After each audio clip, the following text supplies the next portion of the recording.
पहिली प्रतिक्रिया अशी आहे की आपल्या देशामध्ये सर्वसामान्य माणसाची ताकद काय असते ते दाखवून दिलेलं आहे आणि त्याबद्दल मी संपूर्ण सर्वसामान्य नागरिकांचं अभिनंदन करतो। सत्ताधारी किती मस्तवाल झाले तरी एका बोटाने आपण त्यांना हरवू शकतो, त्यांचा उधळलेला वारू रोखू शकतो, ह्याच देशातल्या तमाम जनतेने अख्ख्या जगाला दाखवून दिलेले आहे। त्याच्याबद्दल मला नक्कीच अभिमान आहे आणि आनंद आहे। इंडिया अलायन्सची उद्या दिल्लीमध्ये बैठक होते आहे, तुम्ही स्वतः उपस्थित राहणार आहात का आणि काय निर्णय घेण्यात येईल? आता काय बैठकीच्या आधी निर्णय कसा सांगू? सांगतो सत्ता स्थापनेसाठी दावा करायलाच पाहिजे। इंडिया आघाडीच्या बैठकीसाठी मी उद्या दुपारनंतर जाईन, कारण बाहेरगावी जिंकलेले जे आमचे खासदार आहेत ते उद्या येतील। आज मुंबईतले खासदार मला भेटले, उद्या बाहेरगावचे खासदार येतील। सर्वात आधी संजय राऊतजी तिकडे जातील, त्यांच्याबरोबर आपले मुंबईतले खासदार अनिल देसाई, अरविंद हेही असतील आणि दुपारनंतर संध्याकाळच्या वेळेला मी दिल्लीमध्ये पोहोचेन। एक पुरी करतो बात।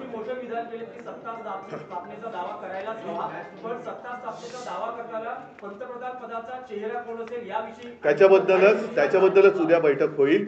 आणि एक गोष्ट मी पहिल्या दिवसापासून सांगतो आहे, इंडिया आघाडी म्हणून आम्ही जेव्हा एक आघाडी तयार केली त्यावेळेला सर्वप्रथम आमच्यापैकी कोणीही आपण स्वतः पंतप्रधान पदासाठी इच्छुक आहे या मताचं नाही।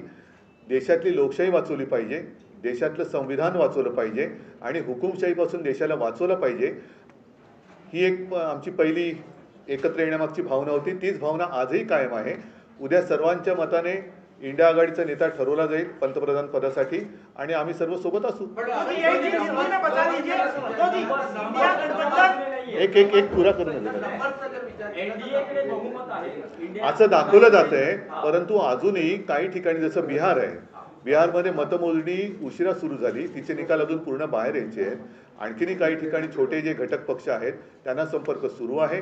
एकूणच काय की ह्या जुलूम जबरदस्तीला सगळे जे कंटाळलेले आणि चिडलेले पक्ष आहेत, अपक्ष आहेत, हे इंडिया आघाडीमध्ये एकवटतील आणि हे पुन्हा एकदा जुलूम जबरदस्तीचं सरकार येऊ देणार नाहीत याची खात्री घेतील।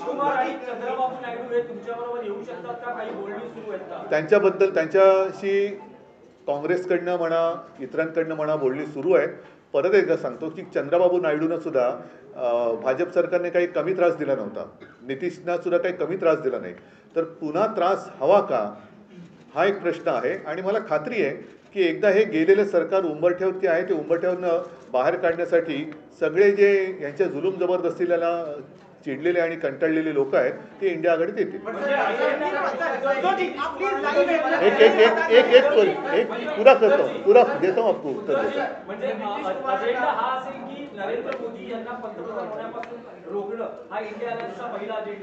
नुसते नरेंद्र मोदी नाही, एकूणच ती जी वृत्ती आहे, आम्ही कोणत्याही व्यक्तीच्या विरोधात नाही, मी पहिल्या दिवसापासून सांगतोय, आम्ही वृत्तीच्या विरोधात आहोत।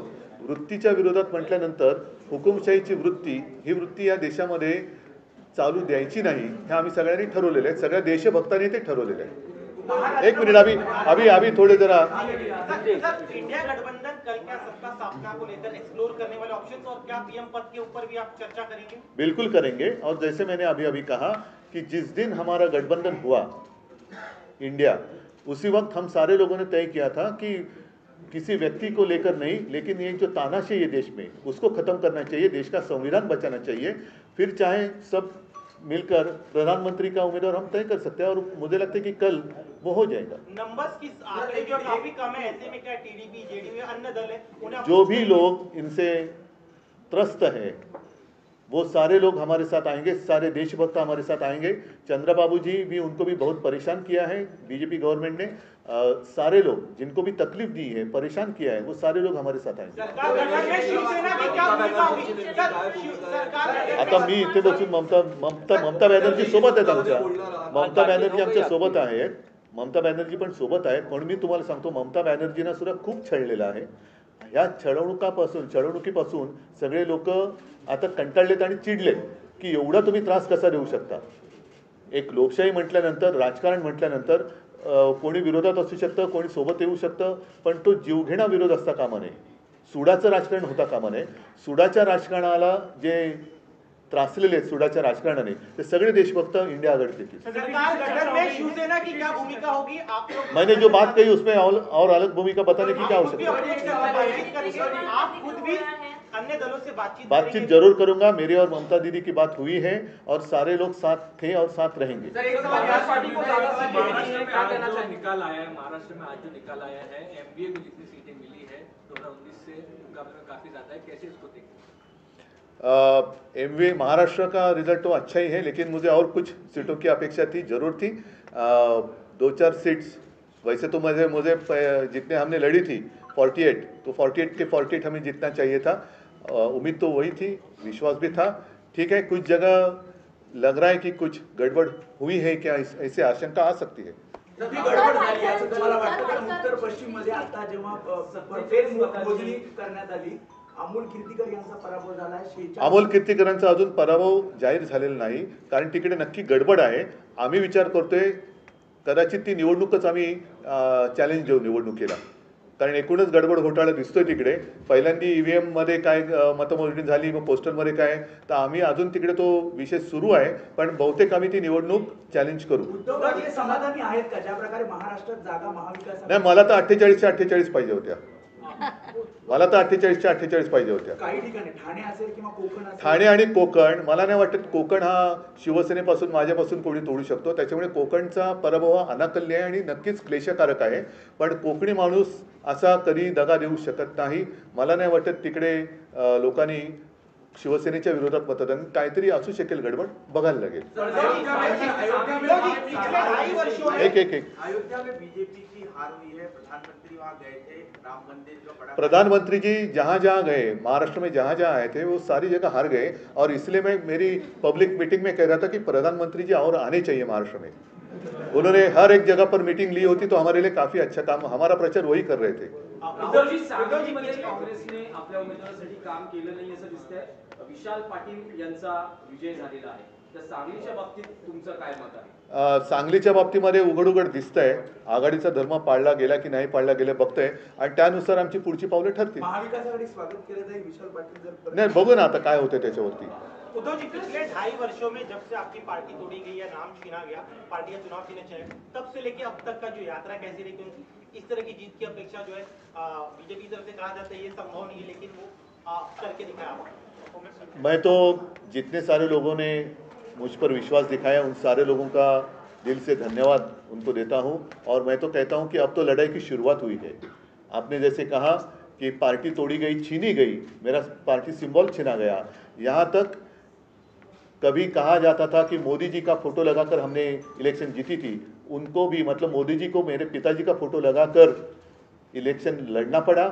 और तो आप देखो, सारी बातें छीनने के बाद भी मैं तो खड़ा रहा. मेरा ऑपरेशन हुआ, सब कुछ हुआ, लेकिन मैं खड़ा रहा. इन लोगों ने मेरी आलोचना की, गाली गलौज की.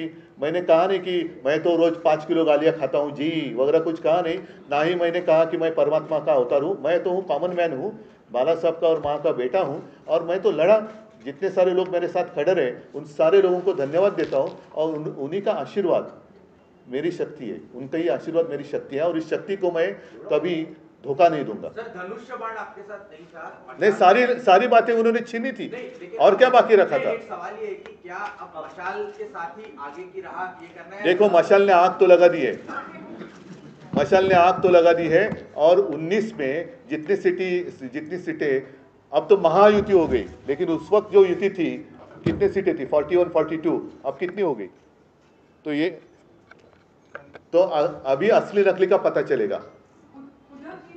और मुझे तो नकली संतान कहते हैं, वो खुद को अपनी माँ को भी मानने के लिए तैयार नहीं. अब तो कहते हैं कि परमात्मा ने भेजा है. मतलब नकली संतान है कौन? नाही, उद्धवजी, तुमच्या नेत्यांची जशी अन्य पक्षाच्या नेत्यांशी बोलणी सुरू आहे, तशीच भाजप आणि मोदींकडूनही चंद्रबाबू नायडू आणि असतील ना, असतील, जरूर करावी त्यांनी. पण माझा प्रश्न हाच आहे की पुन्हा बोलणी कशासाठी करताय? पुन्हा छळायला?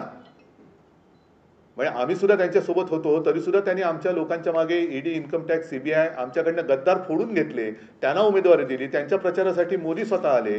आता पुन्हा तोच सगळा प्रकार, त्याचाच तोच अनुभव चंद्रबाबू पुन्हा घेतील असं तुम्हाला म्हणायचं का? ज्यांच्यावरती धाडी टाकल्या, ज्यांच्यावरती दंडेलशाही वापरली, त्यांनी यंत्रणांचा दुरुपयोग केला, तो दुरुपयोग पुन्हा होण्यासाठी मोदींना पाठिंबा देणार का चंद्रबाबू?